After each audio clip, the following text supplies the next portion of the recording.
Retro Racing Reports from Ascot Park, 1964.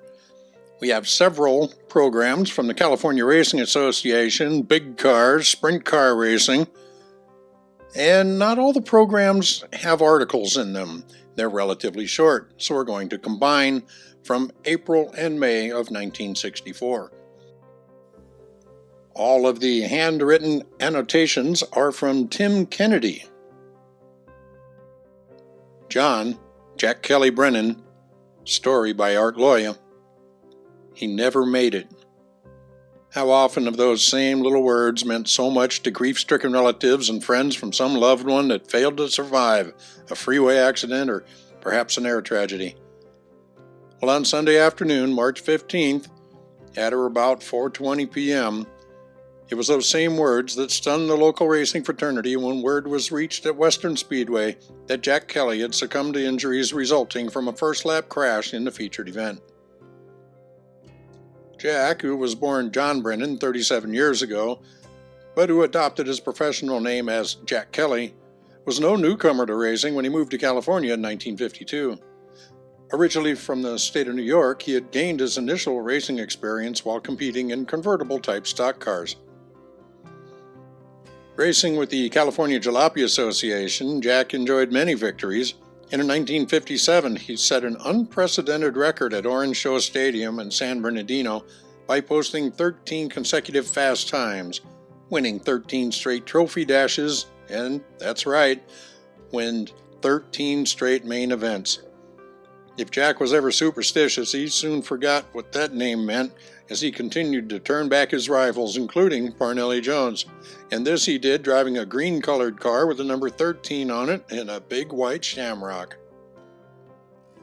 In 1960, Jack's inner urge to compete in the more powerful modified sportsman cars led him to team up with Jim Rice as car owner, and together they invaded the ranks of the San Diego Racing Association. Mastering the feel of the high-powered machines with his frequent up-front finishes, Jack felt he was now ready for the open cockpit sprint cars, and the latter part of 1961 took the next step to the CRA. In all of the 2.5 years of his competing with CRA, none of his other contemporaries had cause to holler about any unsportsmanlike driving from Jack. Yet this consuming determination for fair play never kept him from being a tough competitor on the track. Driving the Stay Bright Chevy Special for Rice, he won and retained the highest respect from his fellow drivers, pursuing the sport he loved best. He was a soft-spoken, well-liked competitor that always abided by the decisions of the officials. He was a man whose wants were few and simple. All he wanted was to become a top-ranked race driver in big-time racing. Specifically, he wanted to earn his way up. Make no mistake about it. It's like his car owner Jim Rice put it. We have not only lost a driver, but also a real friend. Jack Kelly will be missed badly. We express our deepest sympathy over her great loss to his wife, Bernadine, and to his son, Jack Kelly Jr.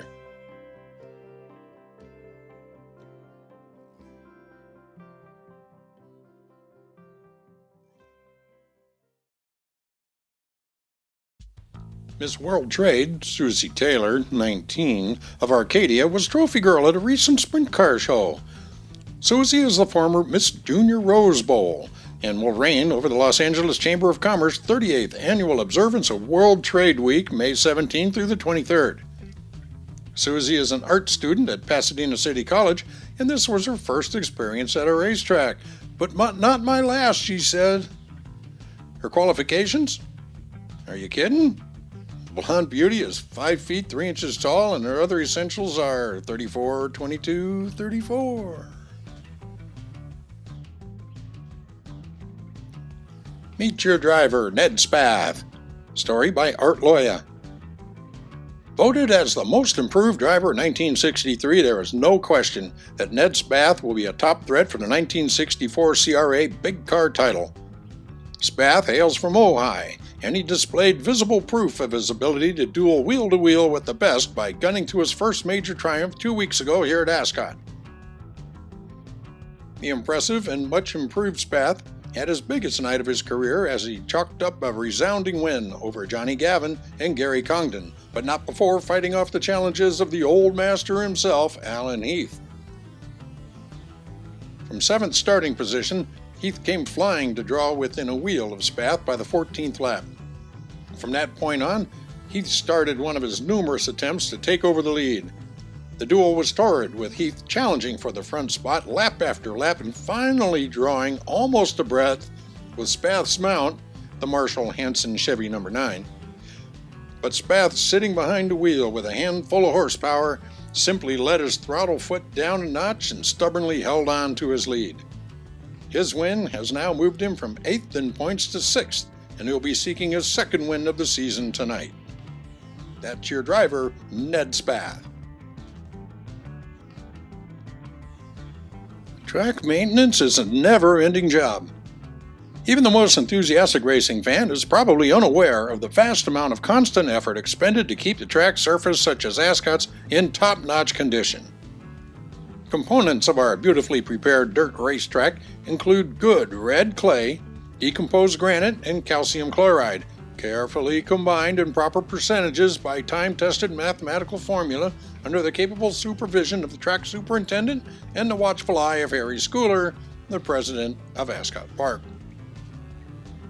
At 5:30 a.m. on Sunday mornings before the sun rises, the first step in manicuring the surface is to recover dirt thrown against the walls from the previous programs by means of blading it down, smoothing, and reshaping. Then the entire track is scarified, a process by which a many-toothed tractor attachment is dragged over the surface. Following this is a thorough watering by the 3,000-gallon water truck.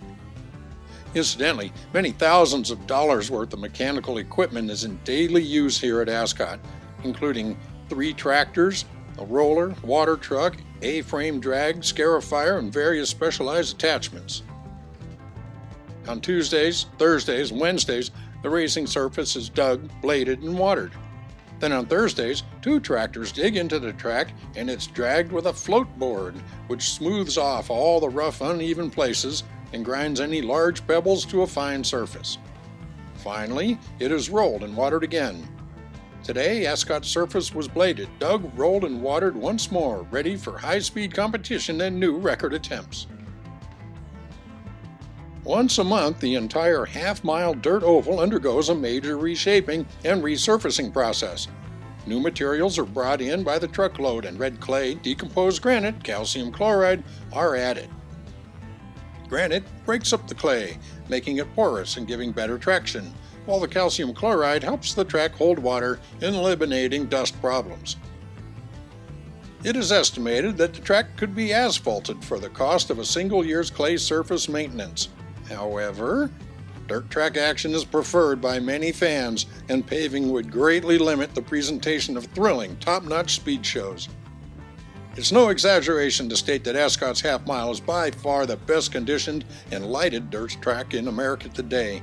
Well, all you have to do is ask some of the drivers returning from the dimly lit, rut-filled dust bowls of the Midwest, South, and East.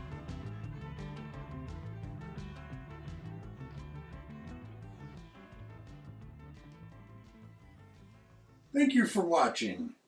Be sure to like, subscribe, put your comments down below, and share this video. There's lots more where this came from.